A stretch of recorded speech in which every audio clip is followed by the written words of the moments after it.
एक समय की बात है। एक गांव में सफेद साड़ी वाली चुड़ैल का आतंक था। चुड़ैल रात भर गांव में घूमती और गांव का जो भी आदमी उसे दिखाई देता उसे वो घायल कर देती। अरे कोई तो बचाओ, मर गया रे। एक रात हरिया अपने खेत से अपने घर लौट रहा था कि तभी अचानक उसके सामने चुड़ैल आ जाती है। अरे बाप रे, ये चुड़ैल कहाँ से आ गई? आज तो मैं गया काम से।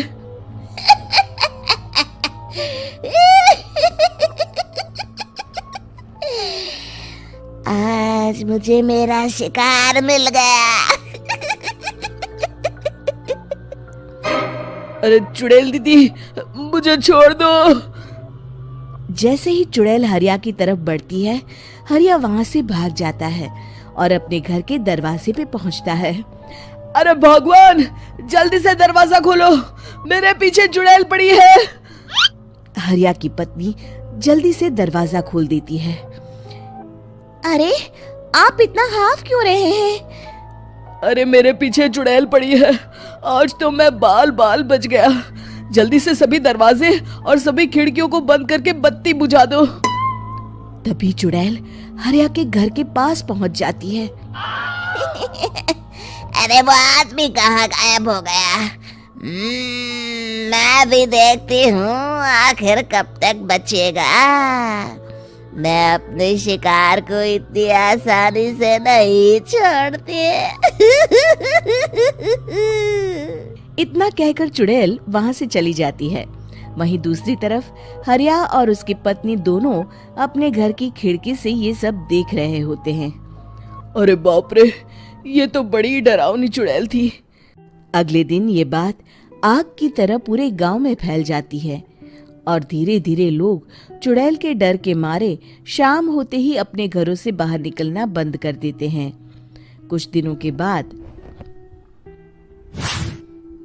भाई, मैंने तो इस चुड़ैल के डर के मारे रात को अपने खेतों को पानी देना बंद कर दिया है।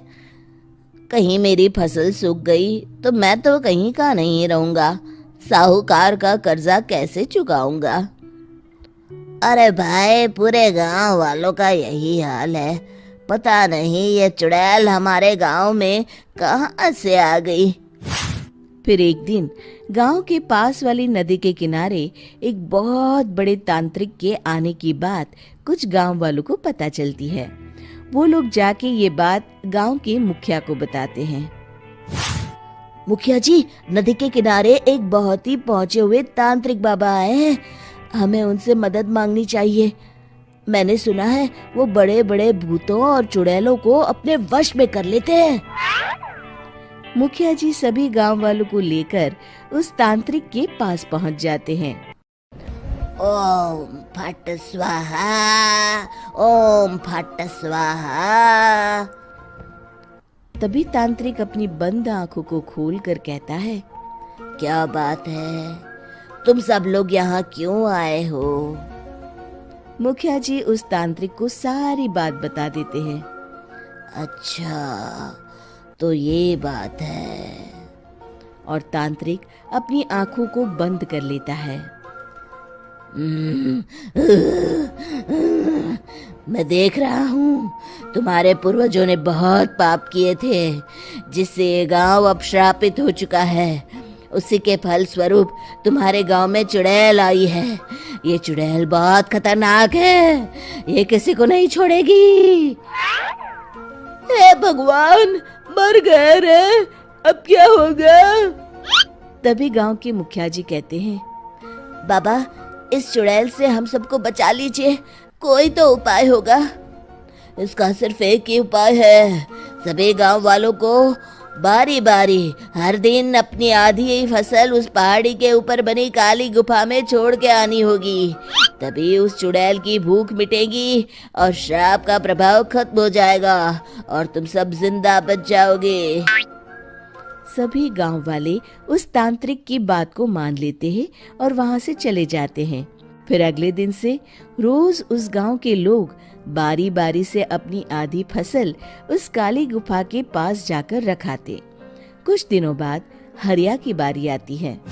बाप रे, आज तो मेरी बारी है उस काली गुफा में जाने की। क्या करूं, वो तो बड़ी खतरनाक चुड़ैल है। मेरे तो हाथ पैर कांप रहे हैं। फिर हरिया डरते डरते अनाज की बोरियां अपनी बैलगाड़ी में लाद देता है। तभी हरिया की पत्नी उससे कहती है, देखो जी, संभल के जाना और किसी भी हालत में शाम होने से पहले वापस आ जाना। उस चुड़ैल का कोई भरोसा नहीं है जी। हरिया बैलगाड़ी में बैठते हुए कहता है, भगवान, मैं क्या वापस आऊंगा? लगता है अब तो मेरी खबर ही आएगी। इतना कहकर हरिया वहां से चला जाता है।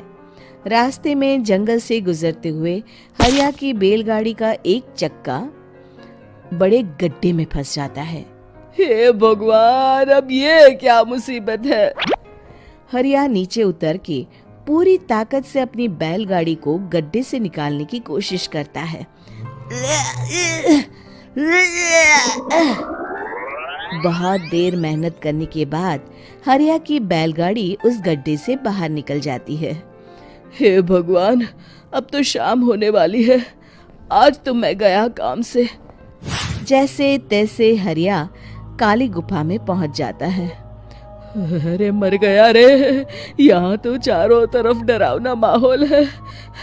मैंने यहाँ आने में बहुत देर कर दी, कहीं चुड़ैल नाराज ना हो जाए। हरिया अनाज की बोरियां वहां रख के जैसे ही जाने लगता है, तभी उसे किसी के आने की आवाज सुनाई देती है। हरिया एक कोने में छुपकर अंदर देखने लगता है। चुड़ैल वहां आती है और फिर अपने चेहरे से नकली चुड़ैल का मुखौटा निकाल देती है। हरिया ये देख के हक्का बक्का रह जाता है। तभी चुड़ैल कहती है, भैया यहाँ आना, आज तो बहुत अनाज आया है। इसे मिलाकर अब हमारे पास ढेर सारा अनाज जमा हो गया है। कल ही हम इसे शहर में बेच आएंगे और माला माल हो जाएंगे। तभी अंदर से नदी के किनारे वाला तांत्रिक बाहर आता है। अरे, ये तो तांत्रिक बाबा है।